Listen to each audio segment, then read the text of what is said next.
Saviez-vous qu'en moyenne, 160 personnes meurent chaque minute dans le monde?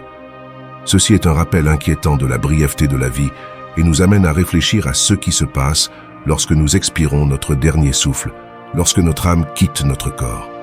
C'est une question qui mérite notre attention et notre réflexion. Dans le livre de l'Ecclésiaste, chapitre 3, versets 1-2, nous lisons « Pour tout il y a un temps établi, il y a un temps pour chaque dessein sous le ciel. Il y a un temps pour naître et un temps pour mourir. La Bible nous enseigne qu'il y a un temps pour tout, y compris pour naître et mourir. Aussi difficile que cela puisse être de l'accepter, nous avons tous une date d'expiration. Nous ne savons pas quand ou comment nous allons mourir, mais que se passe-t-il ensuite? Continuons-nous à exister d'une manière ou d'une autre? Traversons-nous une transition ou une transformation? Cessons-nous simplement d'exister? Retournons-nous comme quelqu'un d'autre ou quelque chose d'autre? Allons-nous dans un lieu de récompense au ciel ou de punition en enfer? Ce sont des questions profondes qui fascinent l'humanité depuis longtemps. Ce sont des questions que nous ne devrions pas ignorer ou éviter, car elles ont des implications à la fois sur la façon dont nous vivons nos vies aujourd'hui et sur notre destin éternel. Je vous invite à vous joindre à moi alors que nous explorons le thème intrigant de ce « qui se passe lorsque l'esprit quitte le corps, et je crois sincèrement que ce message touchera positivement votre cœur et votre esprit. Avant de commencer, permettez-moi de dire qu'il est tout à fait normal d'avoir des doutes ou des questions sur ce « qui se passe après la mort. C'est un grand mystère, n'est-ce pas? Il y a beaucoup de croyances différentes, de l'idée d'une vie après la mort à la notion que tout finit quand nous mourrons. Et nous ne pouvons pas oublier ceux qui croient au purgatoire ou au concept de réincarnation. Je vous invite à ouvrir votre esprit alors que nous explorons la sagesse que la Bible offre sur ce qui se passe après notre passage sur Terre. Indépendamment de vos croyances sur les mystères de la mort, la Bible est riche en connaissances sur ce qui se passe ensuite, agissant comme un guide qui illumine la vie après la mort. Donc nous ne devons pas rester dans l'obscurité sur ce qui nous attend quand nos esprits quittent nos corps terrestres. Certaines personnes croient que la vie est simplement une routine interminable et insensée, où tout ce qui se passe à un moment sera effacé dans le suivant. Et ce cycle continue jusqu'à ce que notre temps ici ne se termine. Mais laissez-moi vous dire que ce n'est pas toute l'histoire. La Bible explique clairement que Dieu a un plan pour tout, et ce plan a son propre temps et son propre but. On parle beaucoup de l'idée de naître et de traverser de nombreuses morts physiques, mais la Bible ne soutient pas cette vision. Il enseigne clairement que nous naissons une fois et que nous mourrons une fois. C'est tout. Le concept même de la réincarnation ne fait pas partie des enseignements bibliques. Il n'est pas nécessaire de s'inquiéter des vies passées ou des péchés des existences antérieures, car la Bible n'aborde pas les enseignements hindous et bouddhistes sur la réincarnation. En ne le mentionnant pas, la Bible explique clairement que la réincarnation n'est pas quelque chose en quoi nous devrions croire. Alors que la Bible nie la réincarnation, elle parle de la résurrection, en enseignant que nous vivons une fois et que nous mourrons une fois sur terre. À la fin, il y aura une résurrection des morts, et Dieu jugera chacun. Maintenant, voyons ce qui se passe quand l'esprit d'une personne quitte son corps selon les enseignements de la Bible. Tout d'abord, immédiatement après la mort, notre esprit revient à Dieu. Ecclésiaste chapitre 12 verset 7 dit « Et le corps reviendra à la terre comme il était, et l'esprit reviendra à Dieu qui l'a donné. » L'un des plus grands mythes est l'idée que quand les gens meurent, leur esprit reste sur la terre pendant un certain temps. Cette idée est souvent vue dans les films et les contes de fées, mais elle n'est pas vraie. La Bible explique que notre esprit revient à Dieu quand nous mourons. Mais qu'arrive-t-il à notre corps? Genèse chapitre 2 verset 7 dit « Le Seigneur Dieu a formé l'homme de la poussière de la terre et soufflé dans ses narines un souffle de vie, de sorte que l'homme est devenu un être vivant. » Le corps humain est composé d'éléments trouvés sur la terre. En fait, dans la langue hébraïque, le mot pour homme, Adam, est très similaire au mot pour terre ou terre, Adama. Cela montre que lorsque Dieu a créé le corps de l'homme, il a utilisé des matériaux déjà existants. Ainsi, quand une personne meurt, son corps retourne à la poussière d'où il vient. Une fois que l'esprit quitte le corps commence à se décomposer. Bien que le corps soit important, il n'est qu'une demeure pour l'esprit. La véritable essence d'une personne est son âme. quand un vrai chrétien meurt, son âme sera avec Jésus-Christ pour toujours. Pour nous qui croyons en Jésus, quand notre esprit quitte le corps, il va directement au Seigneur. Pensez à Étienne qui, faisant face à la persécution, vit le Seigneur dans le ciel et pria « Seigneur Jésus, reçois mon esprit ». En outre, rappelez-vous le voleur sur la croix qui a reconnu l'innocence de Jésus et a demandé à être rappelé dans son royaume. Cependant, pour ceux qui n'ont pas foi en Jésus, quand l'esprit quitte le corps, ils vont en enfer. L'enfer est un lieu de tourment préparé pour le diable et ses anges.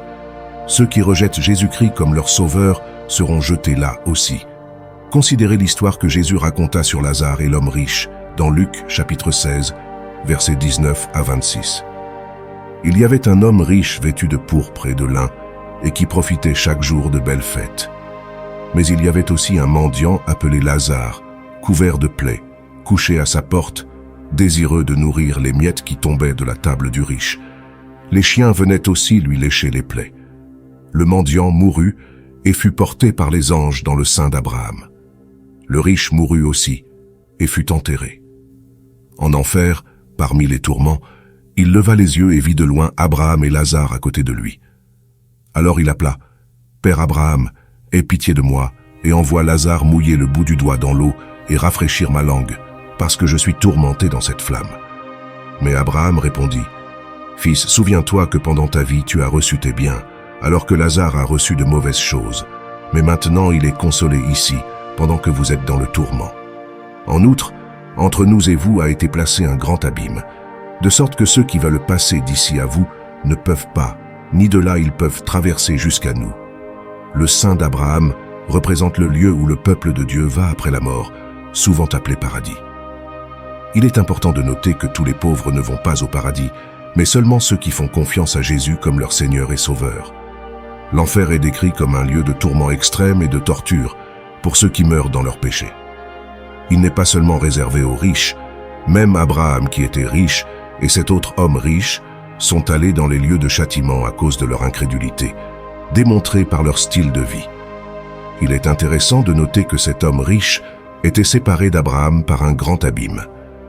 La Bible révèle aussi que les corps de ceux qui croient en Jésus dorment après la mort. Jésus a fait référence à cela en parlant aux disciples de la mort de leur ami Lazare dans Jean, chapitre 11, versets 11 à 14. Il leur a dit ces choses, puis il a ajouté « Notre ami Lazare s'est endormi, mais je vais le réveiller. » Alors ses disciples dirent « Seigneur, s'il s'est endormi, il guérira. » Mais Jésus parlait de sa mort, alors qu'ils pensaient qu'il parlait du repos du sommeil. Jésus leur dit alors clairement « Lazare est mort. » Dans la Bible, le terme « adormir » est parfois utilisé pour décrire la mort. Quand nous disons que quelqu'un est endormi, cela signifie qu'il y aura un moment de réveil, que dans ce cas, c'est la résurrection. Il est important de comprendre que dans ce sommeil, seul le corps se repose, pas l'âme ou l'esprit. Cela rassure les chrétiens que la mort n'est pas la fin. Il y aura une résurrection et une rencontre avec ceux qui sont morts avant nous. L'apôtre Paul exprime magnifiquement cette idée dans Thessaloniciens, chapitre 4, versets 13 à 15. « Mais nous ne voulons pas, frères, que vous soyez ignorants à propos de ceux qui dorment, pour ne pas vous affliger comme les autres qui n'ont pas d'espérance. Car si nous croyons que Jésus est mort et ressuscité, de même Dieu, à travers Jésus, conduira avec lui ceux qui sont morts. Et nous vous le disons par la parole du Seigneur. Nous vivants, demeurés jusqu'à la venue du Seigneur, nous ne précéderons pas du tout ceux qui sont morts. Vous êtes-vous déjà demandé si notre corps physique se relèvera un jour après avoir été au repos? La bonne nouvelle est que la Bible nous assure que les corps des vrais chrétiens seront réveillés dans l'enlèvement.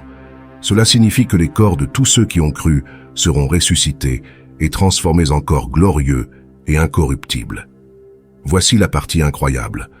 Peu importe comment quelqu'un meurt, que le corps ait été consommé par les animaux, enterré ou incinéré, la Bible garantit que le corps sera transformé en un corps glorieux dans l'enlèvement.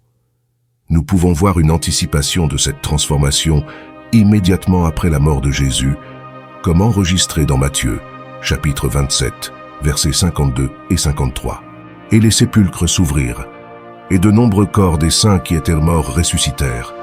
Et sortant des sépulcres, après sa résurrection, ils entrèrent dans la ville sainte et apparurent à beaucoup. Il est inspirant de savoir que nos corps physiques ne resteront pas en sommeil pour toujours. Plus surprenant encore, nos corps détériorés seront non seulement restaurés pièce par pièce, mais aussi glorifiés pour devenir comme celui de Jésus. C'est la promesse incroyable qui attend les vrais chrétiens. Tu peux trouver cette vérité merveilleusement capturée dans 1 Corinthiens, chapitre 11, versets 51 à 54. Voici, je vous dis un mystère. Nous ne mourrons pas tous, mais nous serons tous transformés, en un instant, en un clin d'œil, au son de la dernière trompette. Car la trompette sonnera, et les morts ressusciteront incorruptibles, et nous serons transformés.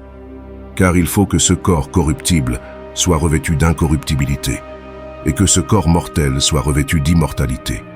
Et quand ce corps corruptible sera revêtu d'incorruptibilité, et que ce mortel sera revêtu d'immortalité, alors s'accomplira la parole qui est écrite, « La mort a été engloutie par la victoire. » Mon ami, dans la reddition, tous ceux qui ont cru, vivants et morts, seront transformés en corps glorifiés.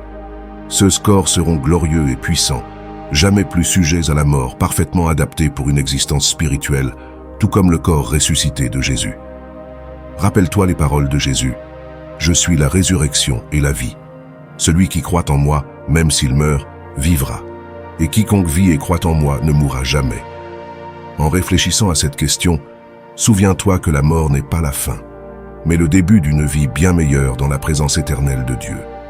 Que Dieu te bénisse abondamment au nom du Seigneur Jésus. Avez-vous déjà pensé à ce qui est vraiment important dans la vie? Quelle est la seule chose à laquelle vous vous accrocheriez pour affronter l'éternité dans quelques minutes? Si tu vivais une expérience de mort imminente, ta perspective sur la vie changerait complètement. À ce moment critique, rien d'autre ne vous importerait qu'une chose, Jésus-Christ. Face à la mort, tu comprendras qu'au milieu de toutes nos recherches et conquêtes mondaines, c'est notre relation avec Jésus, rendue possible par ce qu'il a fait sur cette croix, qui a un vrai sens. Veuillez vous joindre à moi alors que nous approfondissons ce message et que nous découvrons la vérité intemporelle de la croix du Christ, qui a le pouvoir de sauver nos âmes et de nous donner la certitude de la vie après la mort. C'est un message sérieux et Dieu veut que vous prêtiez attention. Ne perdez pas un mot. Ouvrez votre cœur pour le recevoir maintenant. Vous ne savez jamais ce qui pourrait arriver après ce moment.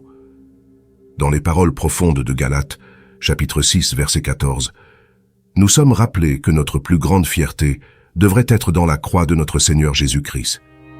Il est écrit « Loin de moi. Je me glorifie seulement dans la croix de notre Seigneur Jésus-Christ, par laquelle le monde a été crucifié pour moi et moi pour le monde. » Lorsque nous nous trouvons face à la perspective de l'éternité, toutes les recherches et ambitions mondaines qui consument nos vies deviennent insignifiantes. Réfléchissons à quelqu'un qui a une rencontre rapprochée avec la mort, car cela offre un parallèle extraordinaire avec notre propre vie. Considérez l'homme qui avait soigneusement planifié une réunion d'affaires pour la semaine suivante. Face à sa mort imminente, sa vie s'écoule devant lui, et ses préoccupations deviennent de simples réflexions tardives, insignifiantes et lointaines. La recherche de la richesse perd le contrôle de ses pensées, même sa passion pour son équipe de football préférée devient insignifiante. Sa maison bien-aimée devient banale, et même son argent méticuleusement planifié passe au second plan. Mon ami, ceci est un rappel émouvant que les choses que nous donnons sans cesse la priorité à la fin n'ont pas de poids quand vous les comparez à l'éternité. L'argent, les biens matériels, et même nos plus chères réalisations sont insignifiants par rapport à l'importance de l'endroit où nous passerons l'éternité. La seule chose qui compte vraiment est la croix du Christ, car elle jouera un rôle significatif dans notre destinée éternelle. Nous prenons cette leçon au sérieux, car elle s'applique à chacun de nous. Nous ne pouvons pas nier l'inévitabilité de la mort, qui arrive pour chacun de nous un par un. Et quand ce jour viendra, toutes les activités temporelles et les mauvaises priorités auxquelles nous nous sommes accrochés disparaîtront. Au fond de nous-mêmes, nous le reconnaissons. Cependant, nous échouons souvent à prioriser notre relation avec Dieu dans notre recherche de succès, de reconnaissance et de conquête mondaine. Ne perdons pas de vue l'Éternel. Que la révélation de ce message soit un avertissement qui nous pousse à réévaluer nos valeurs et à recalibrer nos priorités. Contempler les mystères de la vie après la mort soulève de profondes questions. Que se passera-t-il lorsque notre voyage terrestre sera terminé? Qu'est-ce qui est au-delà du seuil quand on meurt? Existe-t-il un royaume appelé le purgatoire? Ou bien dormons-nous simplement jusqu'au jour promis de la résurrection?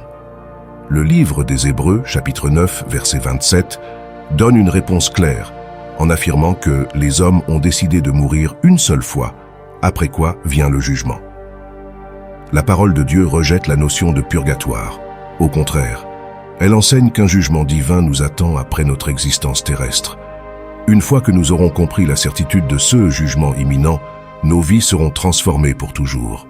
Savoir qu'un Dieu saint et éternel examinera méticuleusement chaque aspect de nos vies nous oblige à vivre différemment. Saviez-vous que même vos propres mots seront analysés et examinés? Mon ami, le jugement est imminent, il est à l'horizon. Et dans ce jugement, le seul facteur qui séparera les destinées des âmes est la croix. Dans 1 Corinthiens, chapitre 1, verset 18, nous trouvons le thème récurrent de la croix. Le message de la croix est folie pour ceux qui périssent, mais pour nous qui sommes sauvés, c'est la puissance de Dieu. Écoutez à nouveau ces paroles. La prédication de la croix, qui est la croix de Jésus, peut sembler folie pour ceux qui périssent, mais pour nous qui sommes sauvés, elle est puissance de Dieu. Encore une fois, ce symbole de la croix émerge, en distinguant clairement entre ceux qui sont sur le chemin de la destruction et ceux qui sont sur le chemin du salut. La croix du Christ est le catalyseur ultime pour le pardon de nos péchés. Sans ce qui s'est passé sur cette croix et la résurrection qui a suivi, il n'y aurait eu de salut pour personne. Dans Galates 6, la déclaration emphatique de l'apôtre Paul, « Mais loin de moi me glorifie », résonne comme un guide pour ancrer notre orgueil seulement dans le Christ. Il nous invite à fixer notre regard sur Jésus, à regarder la croix et à placer notre confiance dans l'auteur et consommateur de notre foi. La croix demeure comme un phare d'espérance, un souvenir de l'amour et du sacrifice incommensurable qui ont garanti notre rédemption. Dans notre vie quotidienne, nous rencontrons d'innombrables distractions et tentations qui nous éloignent du sens profond de la croix. Nous sommes séduits par le charme des succès mondains, consumés par la recherche de gains personnels et fascinés par les plaisirs transitoires de cette existence temporelle. Cependant, face à l'éternité, ces activités sont insignifiantes par rapport au poids éternel de la croix. La croix devient le point focal qui distingue entre ceux qui périssent et ceux qui sont sauvés, servant de pivot pour le pardon des péchés.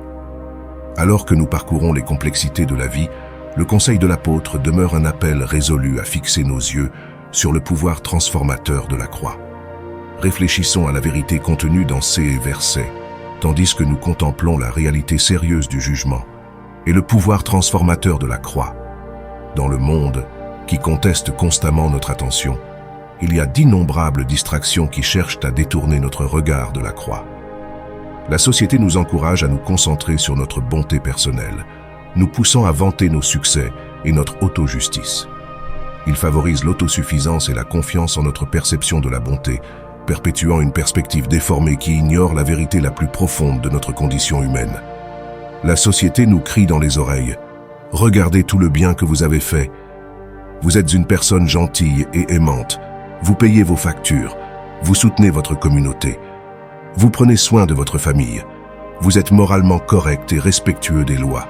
Vous êtes vraiment une bonne personne. » C'est la mentalité prédominante de beaucoup dans le monde, y compris les incrédules. Ils ne peuvent pas reconnaître leurs péchés inhérents et les terribles conséquences qui les attendent. Ils ne voient pas ce que le verset de Romains 3, 23 essaie de nous enseigner. Car tous ont péché et sont privés de la gloire de Dieu.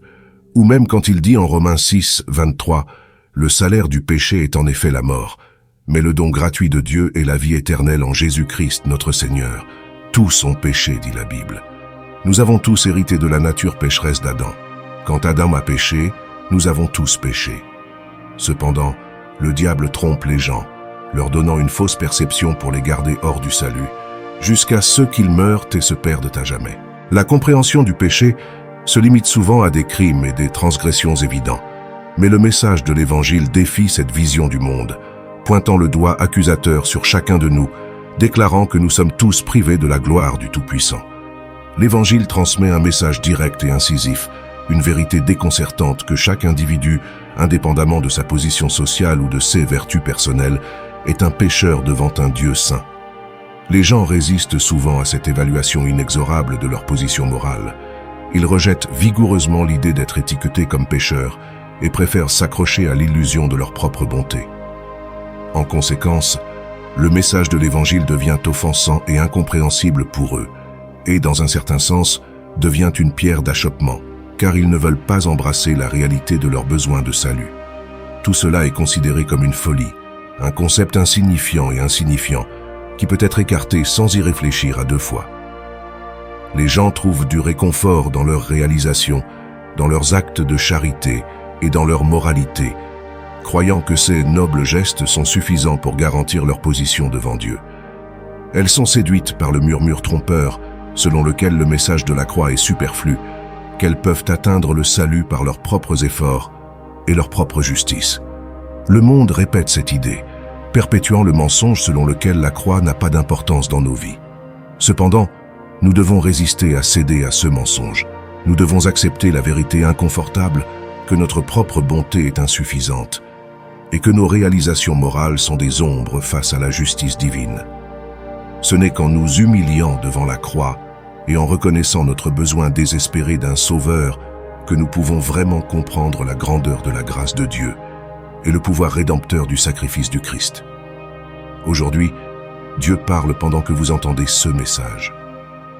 Ne vous laissez pas berner par le charme de l'autoratification ou par les voix persuasives de ce monde. Au contraire, fixe ton regard fermement sur la croix, en la reconnaissant comme le centre de ton destin, où l'amour et la justice de Dieu se rencontrent, conduisant à ta rédemption. Le message de la croix peut sembler fou pour ceux qui périssent, mais pour vous, à qui Dieu envoie ce message pour être sauvés, il devrait être considéré comme l'incarnation du pouvoir et de la sagesse de Dieu. Un autre point inquiétant est qu'il y a des individus qui placent une confiance inébranlable dans leur propre justice. Ces croyants sont tellement consumés par la perception de leur propre sainteté qu'ils croient mériter une place au paradis. Ils se considèrent indispensables à l'essence même du paradis, glorifiant leur bonté devant Dieu. Cependant, il est essentiel de reconnaître qu'ils sont devenus des disciples de la religion au lieu de vrais disciples de Christ, fils de la religion, au lieu d'enfants de Dieu. Il est important de souligner qu'ils se considèrent si saints à leurs yeux qu'ils se vantent hardiment devant Dieu de leur bonté autoproclamée. C'est un chemin dangereux, qui rappelle le pharisien dans la parabole de Luc, chapitre 18, versets 9 à 14. Jésus raconta cette parabole à ceux qui se fiaient à eux-mêmes parce qu'ils se considéraient justes et méprisèrent les autres. 2 hommes montèrent au temple pour prier, un pharisien et un publicain. Le pharisien debout priait ainsi entre lui. « Dieu, je te remercie parce qu'ils ne sont pas comme les autres hommes, voleurs, injustes, adultères, ni comme celui-ci, il publie. Je jeûne 2 fois par semaine et paie la dîme de tout ce que je gagne. » Le publicain, au contraire, en restant loin, n'osait même pas lever les yeux au ciel, mais il se frappait la poitrine en disant « Dieu, aie pitié de moi, pécheur. » Jésus dit que ce fut le publicain qui rentra chez lui justifié, et non le pharisien. Car quiconque s'élève sera humilié, mais celui qui s'humilie sera exalté. Imaginez l'audace d'entrer dans la présence de Dieu et de vous vanter de votre propre bonté. L'orgueil et l'auto-importance du pharisien l'ont amené à prêcher à Dieu sur sa propre justice. Cependant, l'apôtre Paul nous rappelle que la seule chose en laquelle nous pouvons vraiment glorifier est le Christ.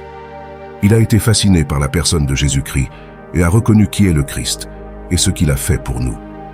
Jésus, le Fils unique de Dieu, a vécu une vie parfaite et est devenu la propitiation pour nos péchés, la mort de toutes les morts.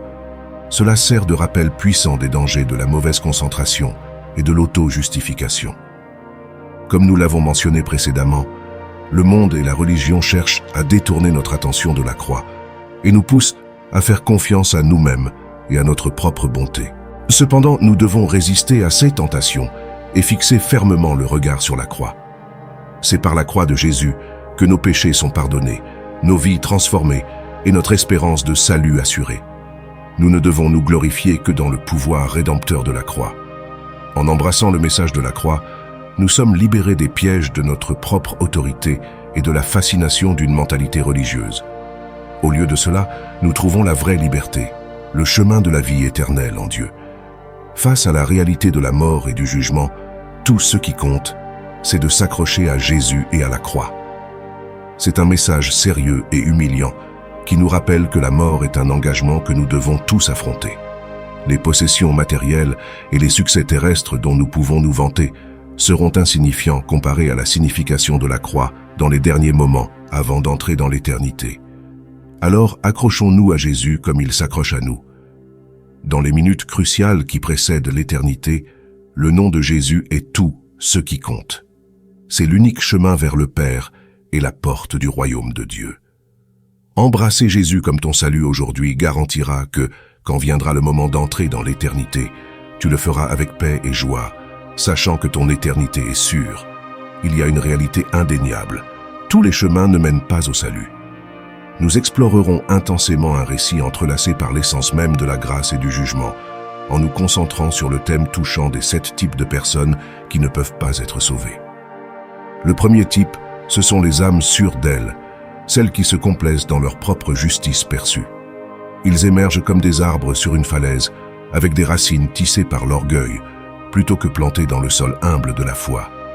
Ils sont comme des acteurs sur une scène, jouant des scripts de pitié, tandis que leur cœur erre dans un désert spirituel vide. Leurs prières sont des échos de louanges élevées, pas des supplications sincères pour la miséricorde divine. Le deuxième type sont ceux qui portent des masques, non pas de tissu, mais de tromperie et d'hypocrisie. Je fais référence aux pharisiens modernes, acteurs de la grande comédie de la vie qui ont oublié leur vrai moi. Imaginez marcher dans la vie avec un masque si convaincant que même vous oubliez qui vous êtes en dessous. Ces personnes sont celles avec lesquelles nous nous asseyons souvent, sans savoir que sous leurs meilleurs vêtements du dimanche, il y a un cœur tumultueux. Ils parlent de pureté, mais leurs nuits sont marquées par les ombres du vice. Ils proclament fidélité, mais errent dans les ruelles de la trahison. Ils lèvent les mains en adoration, non en reddition à Dieu, mais comme une performance aux yeux du monde. Considérons le rebelle silencieux qui insiste. Je n'ai pas besoin d'aller à l'église pour me sentir proche de Dieu. Cependant, je perds complètement la concentration. Il ne s'agit pas du bâtiment ou de la structure, mais de la communauté d'âmes unies dans la recherche de quelque chose de plus grand. Il y a aussi le visiteur de l'église, celui qui est présent physiquement mais spirituellement absent, supportant le culte comme un enfant qui compte les minutes jusqu'à la récréation. Ils connaissent Dieu mais pas Dieu. C'est là que réside le cœur de la question. Une vie de dualité est une vie de turbulence, un chemin insidieux qui éloigne du salut ceux qui cherchent. Comme c'est tragique de se trouver aux portes du paradis, juste pour découvrir que la clé ne va pas bien, parce qu'elle n'a jamais été faite pour être une vraie clé. Le troisième type de personnes qui ne peuvent pas être sauvées sont les caméléons de la foi, qui se mêlent au banc de l'Église. Leurs paroles sont une mélodie de dévotion, mais leurs actions sont une mélodie discordante. Ce sont les amateurs des matinées dominicales, dont les jours de la semaine sont privés de la lumière qu'ils prétendent suivre. Considérez les battements de cœur qui battent dans le déni, ou les yeux qui se ferment aux miracles qui se produisent devant eux. Même si les cieux proclament leur gloire, ils choisissent l'aveuglement plutôt que la vision.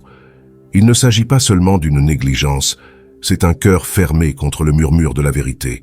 La clé est la foi, non seulement un clin d'œil au divin, mais une confiance profonde et inépuisable que Dieu, dans son amour infini, a ressuscité son Fils des morts, en offrant une table de salut. Ce n'est pas seulement une histoire d'incrédulité, c'est une saga de connexion perdue avec l'éternité. Chaque âme qui reste immobile dans le doute est comme un navire ancré dans le cynisme, refusant de naviguer. Ils perdent non seulement une chance passagère, mais une promesse éternelle. C'est une situation terrible qui résonne dans le silence d'un appel sans réponse. Il n'est jamais trop tard. Le pont de la foi n'est pas seulement pour ceux qui croient, mais pour ceux qui cherchent, pour ceux qui sont brisés, c'est pour tous ceux qui sont disposés à faire le premier pas dans la foi. Par conséquent, en réfléchissant sur les grands mystères de la vie, rappelons-nous le pouvoir de la foi. Il ne s'agit pas seulement d'éviter un chemin sans retour, mais d'embrasser un voyage d'espérance sans fin.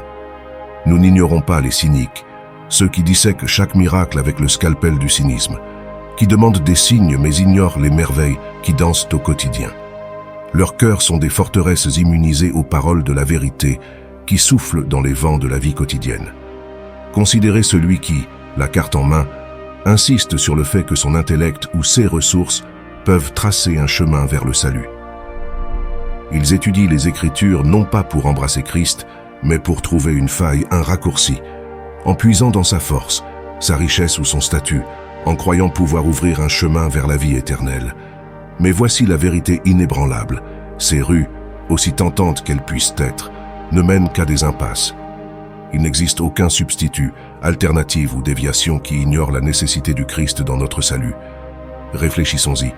Le sacrifice de Jésus sur la croix n'a pas été seulement un événement historique.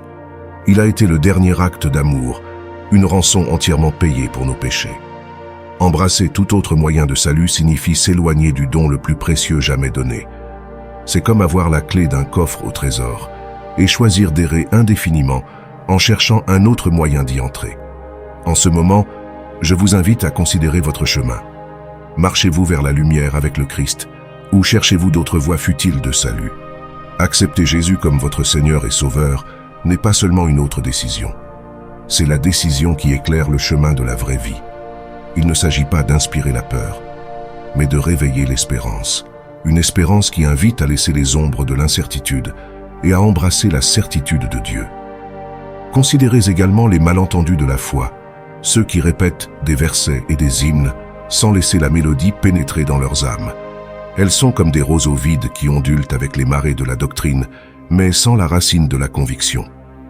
Leur foi est un manteau prêté pour la monstruosité, au lieu d'un vêtement de témoignage personnel. Et que dire des rebelles silencieux, ceux qui hochent la tête mais marchent dans la rébellion?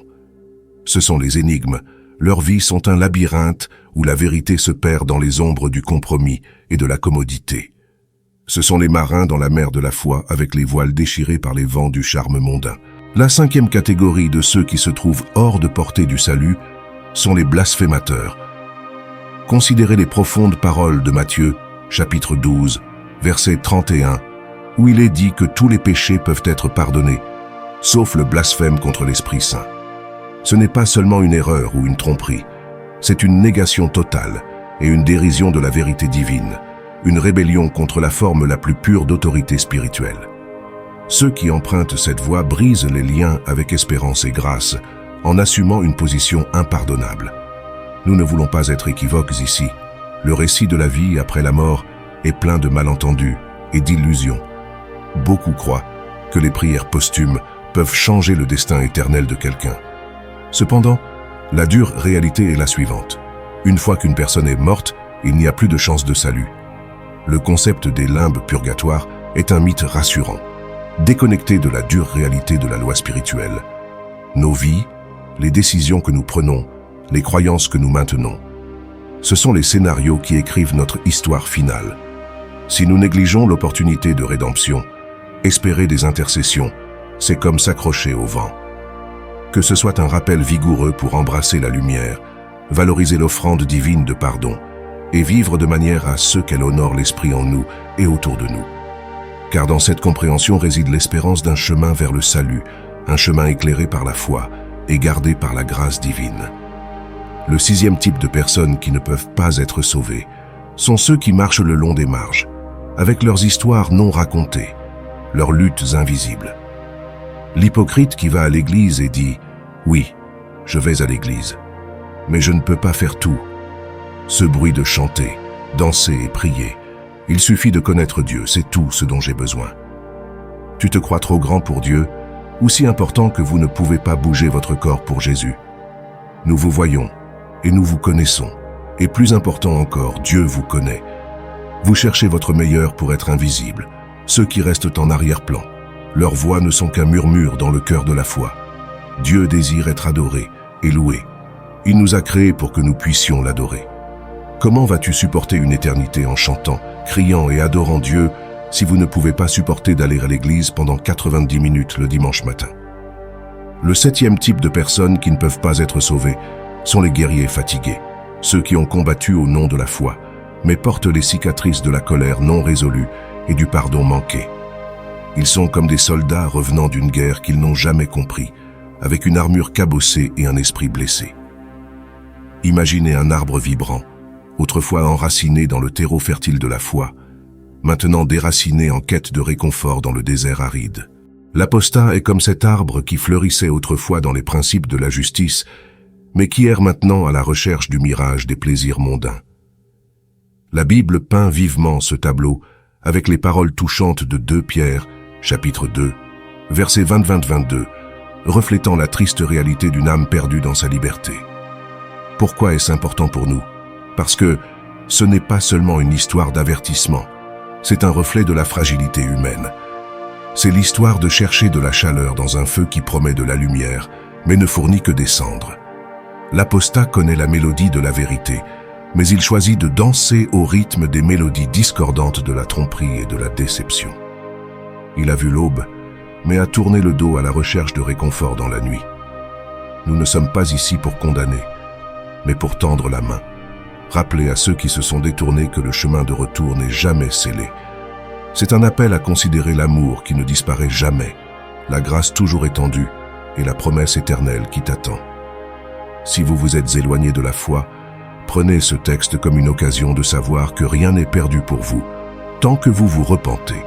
Par conséquent, alors que nous réfléchissons sur ce thème solennel, nous ne le faisons pas avec des cœurs de pierre, mais avec des esprits prêts à comprendre et à embrasser. Nous rappelons que chaque chemin est unique et que dans chaque pas rebelle, il y a le potentiel d'un retour. Et pour vous qui pourriez être dans une percée, sachez ceci. Votre histoire n'est pas écrite dans les étoiles, mais dans les choix que vous avez faits. Et chaque jour est une nouvelle page qui attend d'être tournée. Dieu ne peut pas sauver les morts. Souvent, les gens prient pour leurs proches décédés, père, mère, frère, sœur, etc. Ils vont chez les ministres de la parole et disent « Pasteur, s'il vous plaît, prie pour tel et tel. » Je suis désolé, mais vous ne voudrez peut-être pas l'entendre. Mais je vais vous dire, après être mort, toutes les prières des saints de la terre ne pourront pas vous sauver. Votre voix, votre histoire et votre perspective sont importantes. Ensemble, cherchons la vérité, répandons l'amour et soyons des phares d'espérance dans le monde qui en a tant besoin. Ce n'est pas seulement un scénario hypothétique, c'est un test spirituel pour notre promptitude à rencontrer Dieu. Combien d'entre nous peuvent vraiment dire avec certitude que, si l'enlèvement avait lieu maintenant, ils monteraient avec joie pour rencontrer le Seigneur?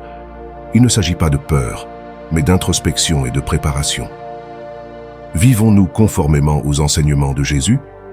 Notre cœur, âme et esprit sont-ils dédiés à lui? Ce ne sont pas des questions à prendre à la légère, comme nous le rappelle la première épître aux Thessaloniciens, chapitre 4, versets 16 et 17. Le Seigneur lui-même donnait un ordre, avec une voix d'archange et une trompette de Dieu, descendra du ciel, et les morts en Christ ressusciteront les premiers. Puis nous vivants, les survivants, nous serons enlevés avec eux dans les nuages, pour rencontrer le Seigneur dans les airs, et ainsi nous serons toujours avec le Seigneur. C'est une invitation à réfléchir sur notre état spirituel et à nous rendre réellement inconscients du dessein de Dieu. Nous vivons à une époque qui reflète les prophéties bibliques, ce qui rend plus crucial que jamais de s'assurer que nos cœurs sont au bon endroit. Alors que nous assistons au déroulement des événements qui semblent tirer des pages des Écritures, utilisons-le comme catalyseur pour la croissance spirituelle. Efforçons-nous de vivre de telle manière que, si cette nuit sonnait la trompette, nous nous lèverions non pas avec peur, mais avec l'espérance joyeuse de rencontrer notre Seigneur.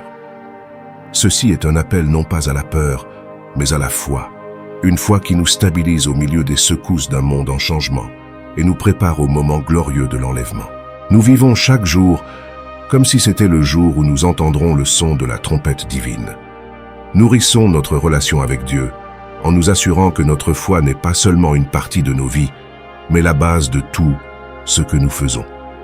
Rappelez-vous que l'enlèvement n'est pas seulement un concept lointain et abstrait, c'est un événement réel qui peut se produire à tout moment. C'est une invitation à vivre une vie avec un but, une vie alignée sur la volonté de Dieu. C'est une invitation à regarder au-delà du chaos de notre monde et à se concentrer sur l'Éternel. C'est pourquoi nous embrassons ce jour avec un sens renouvelé du but et un cœur plein d'espérance, prêt pour le moment où nous pourrons être appelés à rencontrer le Seigneur dans les cieux. La Bible, dans sa profonde sagesse, nous parle à travers des passages comme 1 Corinthiens, chapitre 15, versets 50 et 52, révélant le mystère de la foi. En un clin d'œil, au son de la dernière trompette, le monde tel que nous le connaissons se transformera. Les morts ressusciteront et nous, vivants en Christ, nous les rencontrerons dans les nuages. Ce n'est pas un script hollywoodien, c'est une promesse divine, une certitude céleste. Imaginez, si vous voulez, un jour où le temps s'arrête. Vous vivez votre journée et soudainement, en moins de temps qu'il faut pour un battement de cœur, l'enlèvement a lieu. Il n'y a pas de préavis, pas le temps de corriger les erreurs ou de régler les anciens comptes. À ce moment lumineux, nos préoccupations terrestres deviennent obsolètes. C'est une pensée qui fait réfléchir, n'est-ce pas? La conscience que le moment de nous préparer est maintenant, en ce moment même. Car quand l'enlèvement arrive, il n'attend personne. Tournons maintenant notre regard vers Israël, souvent considéré comme l'épicentre prophétique de ces événements de ces derniers temps. Les spécialistes de la Bible, avec des années d'études, voient Israël comme la clé pour comprendre ces temps. Une femme de Dieu de grande expérience, avec plus de 4 décennies d'études, a récemment partagé ses idées basées sur Matthieu 24 et 11 juifs. Il affirme qu'Israël n'est pas seulement un pays sur la carte, c'est une horloge prophétique qui avance constamment vers un point culminant inévitable. Avec d'autres chercheurs, elle indique à l'église de Laodicée dans l'Apocalypse, chapitre 3, versets 14-22, comme un miroir de notre temps actuel. Ce n'est pas seulement une histoire, c'est notre histoire qui se déroule en temps réel. L'enlèvement, explique-t-elle, sera un moment décisif, un grand enlèvement pendant que le Messie rassemble ses fidèles. Mais ce n'est pas seulement un enlèvement des corps, c'est un enlèvement des âmes, de ceux qui ont vécu, respiré et marché dans les pas du Christ. Mais et ceux qui restent, qui pour une raison ou pour une autre échouent dans cette rencontre divine? La Bible parle d'une période de tribulation, de 7 ans d'épreuves et de difficultés sans précédent. C'est un rappel clair que nos choix aujourd'hui ont des conséquences éternelles. Nous ne vivons pas seulement pour le présent, nous façonnons notre destinée éternelle. Nous sommes invités chaque moment, chaque jour, à aligner nos vies avec le dessein de Dieu, à vivre de telle sorte que quand la trompette sonnera, nous soyons prêts. Pas avec peur, mais avec attente et joie. Que dit votre cœur? Vivez-vous pour honorer cette vérité profonde? Êtes-vous prêt pour ce moment qui peut arriver à tout moment? Ne laissez pas ces questions vous accabler, mais permettez-leur de vous élever, de vous guider vers une vie de but, de passion et de préparation. Dans la grande course du temps, ce n'est qu'une seconde, mais c'est celui qui a le pouvoir de tout changer. Vous voyez, la Bible n'est pas seulement un recueil d'histoires ou de directives morales. Elle est un guide vivant et inspirant pour notre destinée éternelle. Dans Matthieu, chapitre 24, une image claire est peinte. 2 hommes dans un champ, l'un pris, l'autre laissé. 2 femmes, une prise, l'autre laissée. Il ne s'agit pas d'inspirer la peur, mais de nous réveiller à une vigilance spirituelle, une promptitude qui doit imprégner tous les aspects de nos vies. La question n'est pas quand ou comment, mais sommes-nous prêts? Nos vies sont-elles le témoignage de notre foi? Vivons-nous chaque jour avec une passion indiscutable pour le Christ, avec un engagement inébranlable? Il ne suffit pas de connaître Jésus, de fréquenter l'Église ou de jeter occasionnellement un coup d'œil à la Bible. L'enlèvement demande un cœur totalement fidèle, une vie vécue avec foi et amour indestructible pour Dieu. Maintenant, nous sommes confrontés à une question difficile. Pourquoi un Dieu aimant permettrait un moment si difficile, si définitif? C'est le principe du libre arbitre, du choix que chacun de nous a d'accepter ou d'ignorer l'invitation divine. Si nous choisissons Dieu, nous alignons nos vies sur sa volonté, vivant de manière à ce qu'il soit satisfait. Mais si nous nous éloignons, nous courons le risque d'affronter les conséquences de ce choix, une éternité séparée de sa présence. Il ne s'agit pas d'instiller la peur, mais d'allumer un feu en nous, un feu qui brûle pour la vérité, la justice, pour une vie tellement alignée sur Dieu que, quand ce moment viendra, aujourd'hui, demain ou dans quelques années, nous serons prêts. Pas avec peur, mais avec attente. Donc, mes amis, c'est un défi d'examiner nos vies. Sommes-nous en train de vivre pour que nous puissions faire partie de ce groupe béni, enlevé pour rencontrer le Seigneur dans les cieux? C'est un moment de décision, un moment crucial où nous choisissons notre destin éternel. En traversant ces temps tumultueux, pleins d'incertitudes, nous laissons celle-ci être notre ancre, notre objectif inamovible. vivre une vie prête pour l'enlèvement. Une vie qui glorifie Dieu dans chaque action, chaque décision, chaque moment. Nous ne sommes pas ceux qui restent à se demander, mais ceux qui sont enlevés dans le triomphe glorieux, unis à notre Sauveur. La Bible, bien qu'elle ne mentionne pas explicitement le mot « enlèvement », peint un tableau de cet événement significatif. Imaginez le ciel qui s'ouvre et dans un moment soudain et électrisant, les fidèles sont enlevés dans les nuages pour rencontrer le Seigneur Jésus. Ce n'est pas une scène de film hollywoodien. C'est une réalité qui peut arriver à tout moment. Dans Matthieu, chapitre 24, verset 31, on nous parle du Fils de l'homme qui envoie les anges avec un son de trompette pour rassembler ses élus. C'est un moment de séparation divine entre les justes et les injustes. De même, la première lettre de Paul aux Thessaloniciens décrit une descente triomphante du Seigneur Jésus du ciel, un appel qui réveille les morts en Christ et transforme les vivants en un instant. Il ne s'agit pas seulement de discours théologiques, mais d'une réalité qui change les vies. Réfléchissez à ceci. À un moment, vous gérez votre vie quotidienne, et à l'autre, vous pourriez être face à la réalité suprême. C'est un moment de confrontation où chaque action, chaque décision, chaque instant de votre vie est amené à une perspective éternelle. Mais nous apportons tout cela à votre vie quotidienne. Où se situe Jésus? Est-ce une pensée tardive, une routine dominicale, ou est-ce le centre de votre existence? Nous poursuivons des carrières, nous investissons dans les relations, nous construisons des liens, mais dans le grand schéma de l'éternité, où trouve-t-il place ces choses? La Bible est claire. Quel avantage a l'homme s'il gagne le monde entier et perd sa propre âme? Donc mon ami, en écoutant ce message aujourd'hui, laissez-le être un encouragement sincère, un rappel gentil mais urgent.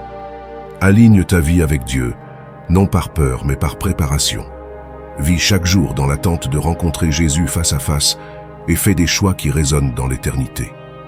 Ne nous laissons pas entraîner par les plaisirs et les recherches transitoires de ce monde au point de perdre de vue ce qui compte vraiment.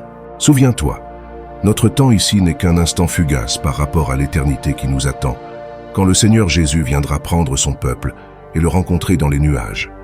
Peu importe avec qui vous vous associez, peu importe qui est votre plus proche parent ou avec qui vous faites des affaires, la Bible peint une image claire. En un clin d'œil, deux hommes seront dans un champ.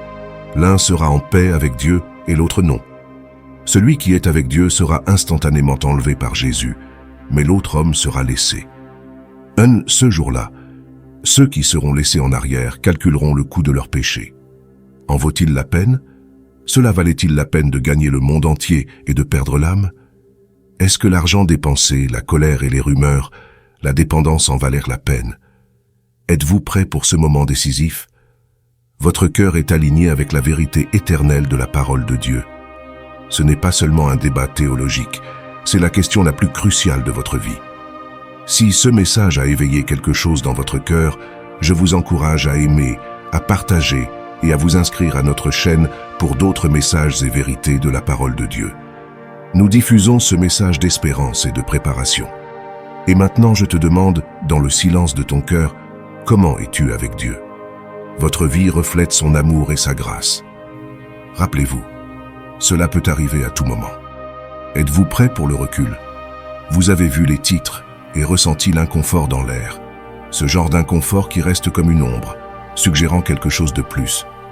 C'est comme si le monde retenait son souffle, attendant une révélation, un signe divin au milieu du chaos.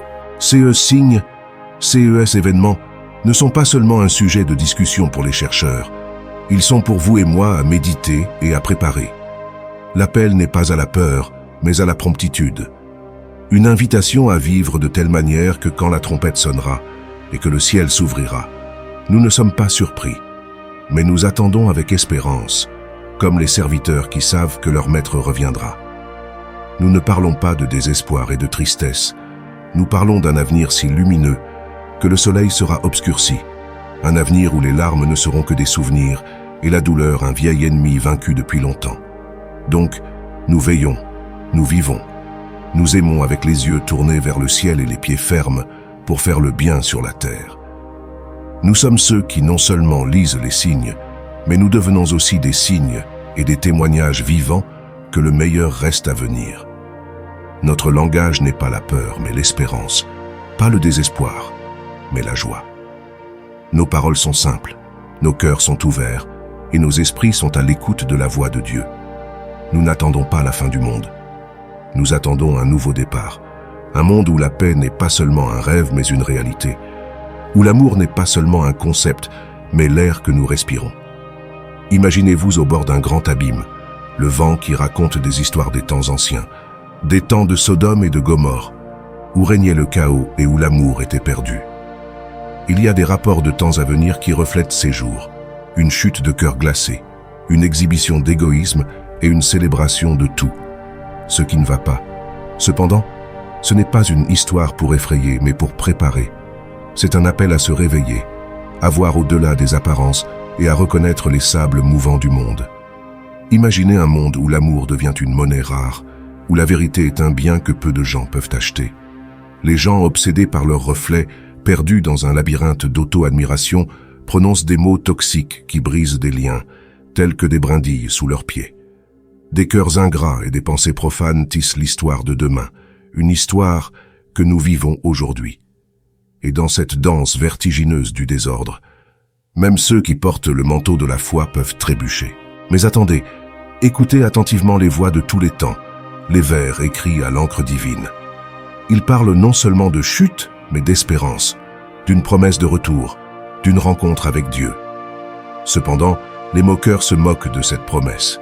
Leur rire résonne dans les couloirs du temps. Leurs yeux aveugles à la prophétie qui se déroule, ils demandent « D'où vient cette promesse ?» Mais comme une symphonie qui atteint son apogée, les signes deviennent plus forts, plus clairs et plus urgents. Car même au milieu de ce chaos, il y a un modèle, un script divin qui se déroule. Et à l'intérieur de celui-ci, il y a un rôle pour chacun de nous. Nous ne sommes pas de simples spectateurs, mais des participants à un drame cosmique, où nos choix, notre foi et notre amour sont d'une immense importance. Il ne s'agit pas seulement d'observer les signes, mais de les comprendre et de voir le monde à travers des vers polis avec sagesse et espérance. Il s'agit de discerner le vrai du faux, à la lumière des distractions éblouissantes. Car en ces temps, même les impies porteront des masques de justice, cachant leur vraie nature sous un manteau de vertu. Alors, pourriez-vous vous demander, quels sont ces signes? Ce sont les échos de mots anciens dans les titres d'aujourd'hui, l'amour qui refroidit dans le cœur du prochain, la vérité déformée en mensonge convenable et la vague croissante de chaos déguisé en liberté. Ce sont les changements subtils dans ce qui est considéré comme bien ou mal, les lignes confuses qui étaient autrefois claires. Mais au milieu de tout cela, rappelez-vous, ce n'est pas une histoire de désespoir, mais de préparation et d'espérance. C'est un rappel de vivre les yeux ouverts, les cœurs à l'écoute de la fréquence divine et les esprits ancrés dans une foi inoxydable. C'est une invitation à rester ferme, à aimer fièrement face à la haine et à incarner l'essence même de l'amour divin que nous attendons. En parcourant ce monde, nous sommes des phares d'espoir, d'amour et de vérité. Nous sommes ceux qui restent fermes alors que le monde est en tumulte, les yeux fixés à l'horizon, les cœurs prêts pour le lendemain qui approche. Car à la fin, il ne s'agit pas seulement de survivre à la tempête, mais de qui nous devenons au milieu de celle-ci. Et quand les signes se révéleront, comme cela arrivera certainement, nous ne sommes pas trouvés manquants. Au contraire, nous sommes prêts à accueillir avec des bras ouverts et une foi inébranlable le retour de la seule vraie lumière, le phare de notre tempête, l'architecte de notre salut. C'est notre histoire, notre voyage et notre vocation. Embrassons-les avec courage, amour et une touche d'anticipation divine.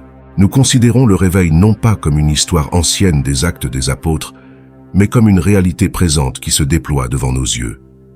Ce n'est pas une espérance faible, mais un feu ardent, un réveil spirituel où les âmes sont allumées par une passion pour Dieu. C'est un réveil où les lumières les plus faibles deviennent des torches allumées, où la commune devient extraordinaire à travers le contact de l'Esprit Saint. Imaginons le monde enveloppé dans l'obscurité, non pas comme signe de défaite, mais comme arrière-plan définitif, parce que la splendeur de la gloire divine brille encore plus. Dans ces moments contrastés, la véritable magnificence de la grâce est plus visible. Là où il y a de l'obscurité, la lumière non seulement pénètre, mais brise la nuit avec une splendeur écrasante. Et maintenant, considérons le retour du roi de gloire. La porte orientale, scellée depuis des siècles, n'est pas un obstacle, mais une promesse qu'aucun effort humain et aucun plan terrestre ne peuvent arrêter. C'est un témoignage de la force imparable de la prophétie divine, une prédiction du moment où toute la création sera témoin de la victoire finale. Dans cette histoire, il n'y a pas de place pour l'attente passive ou la spéculation vide. Nous sommes appelés à l'action, à vivre de manière à ce que nos vies elles-mêmes deviennent témoignages de la gloire imminente. Nous sommes exhortés à allumer, à briller et à refléter la présence de Dieu en chaque parole, action et pensée.